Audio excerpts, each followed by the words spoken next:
बिस्मिल्लाहिर्रहमानिर्रहीम। Dear students, अस्सलाम वालेकुम।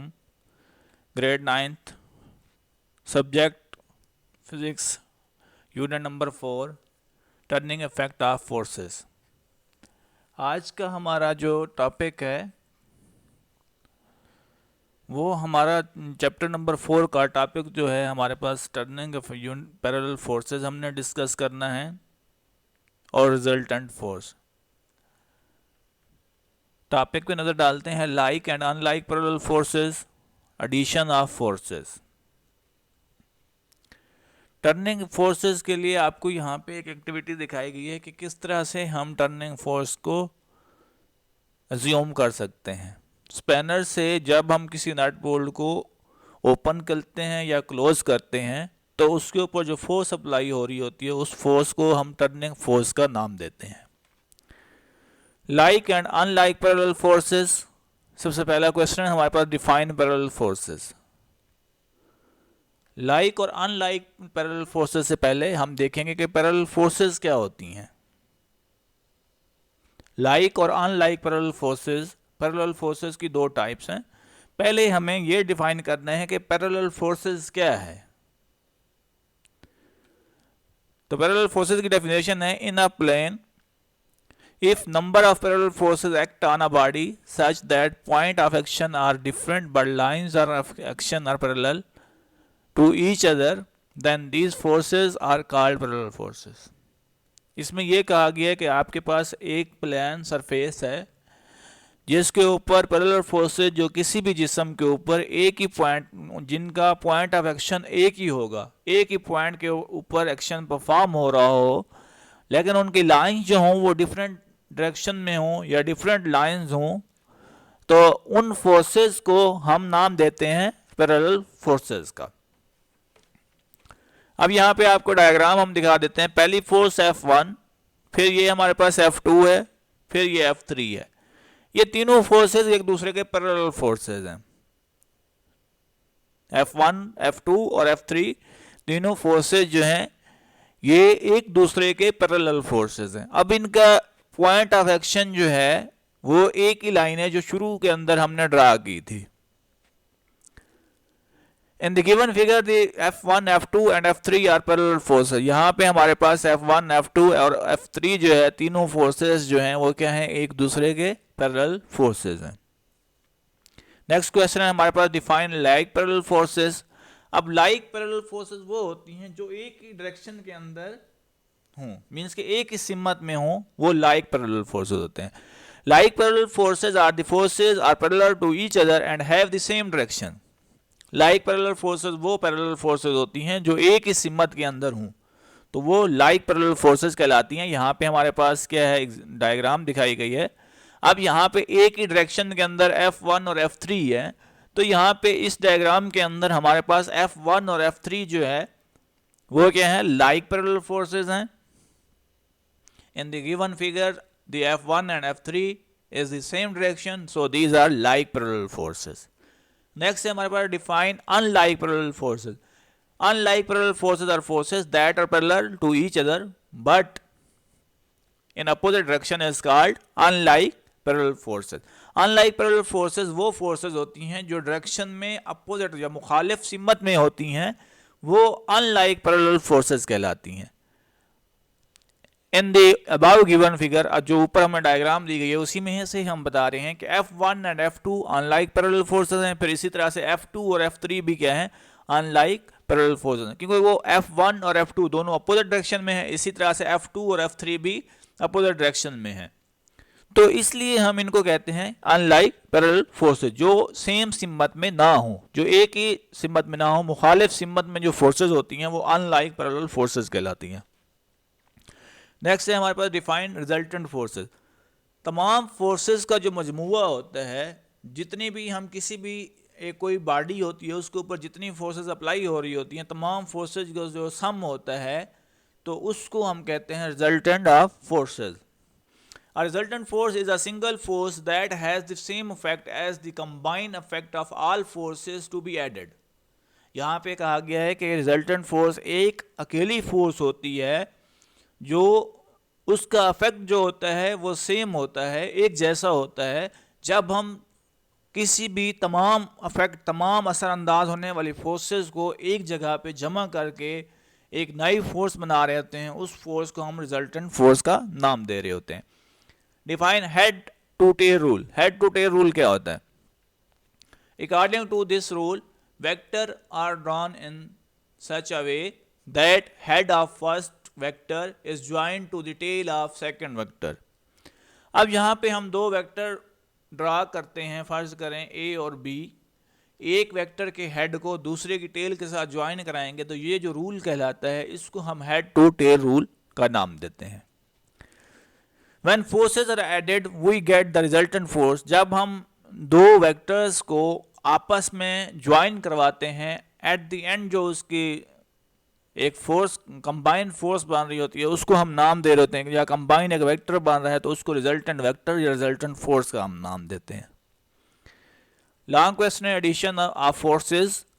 विच method is use for addition of forces, explain with example. अब यहाँ पे हम डिस्कस करते हैं कि किस तरह से हम फोर्सेस को ऐड करते हैं और उसकी एग्जांपल भी डिस्कस करेंगे। Force is a vector quantity. Force हमारे पास क्या है? वेक्टर क्वांटिटी है। It has magnitude as well direction, therefore forces are not added by ordinary arithmetic rule. अब फोर्स वेक्टर क्वांटिटी है, इसकी मैग्नीट्यूड भी होती है और डायरेक्शन भी होती है। फोर्सेस जो होती हैं इनको हम आम जो अरिथमेटिक रूल्स हैं उन रूल के हिसाब से हम इनको ऐड या सब्ट्रैक्ट नहीं करा सकते। They are added by method known as head to tail rule. अब इन फोर्सेस को ऐड करने का एक मेथड है जिसको हम हेड टू टेल रूल कहते हैं। हेड टू टेल रूल क्या है? अभी हमने डेफिनेशन की थी। According to this rule, vector are drawn in such a way that head of first vector to join with the tail of second vector, कि पहले वेक्टर का हेड दूसरे वेक्टर की टेल से ज्वाइन हो जाएगा, तो इस रूल को हम हेड टू टेल रूल का नाम देते हैं। रिजल्टेंट फोर्स क्या होती है? A resultant force is a single force that has the same effect as the combined effect of all forces to be added, and resultant vector is drawn in such a way the tail of first vector is joined with the head of last vector is called resultant force। अभी हमने resultant force और head to tail rule दोनों की definition देखी है।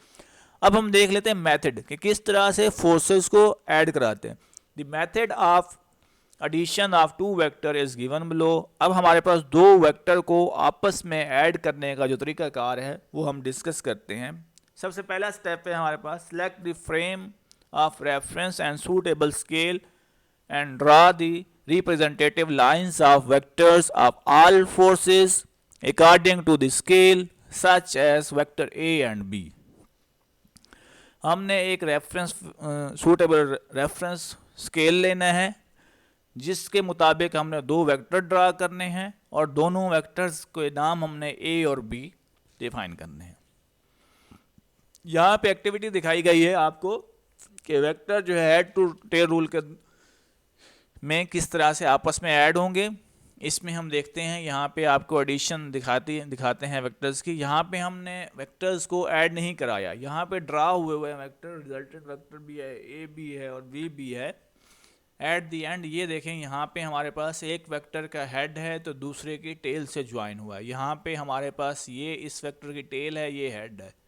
फिर ये आपके पास इसकी टेल और हेड आपस में ज्वाइन हो रहे हैं, ये फर्स्ट सेकंड वेक्टर, और इन दोनों वेक्टर्स का जो सम है ये रिजल्टेंट वेक्टर है। तो इस तरह से हम वेक्टर की रिप्रेजेंटेशन देखते हैं। अब इससे आगे हम खुद भी इस तरह से ज्वाइन करवाएंगे वेक्टर्स को। जैसे ये एक्टिविटी परफॉर्म हुई है इसी तरह से हमने वेक्टर्स को ज्वाइन करवाना होता है। ए फर्स्ट वेक्टर की जो हेड होता है सेकंड वेक्टर की टेल से कोइंसाइड होता है या ज्वाइन होता है। तो सेकंड स्टेप जो है हमारे पास, take any one of vector as first such as vector A, then they draw the next vector B such that its tail coincide या join। यहाँ पे coincided का मतलब है कि join करना, जोड़ना। यहाँ पे आप its tail joined भी लिख सकते हैं, coincide भी लिख सकते हैं। with the head of first vector A, तो हम फर्स्ट वेक्टर A के साथ B की टेल को ज्वाइन करेंगे।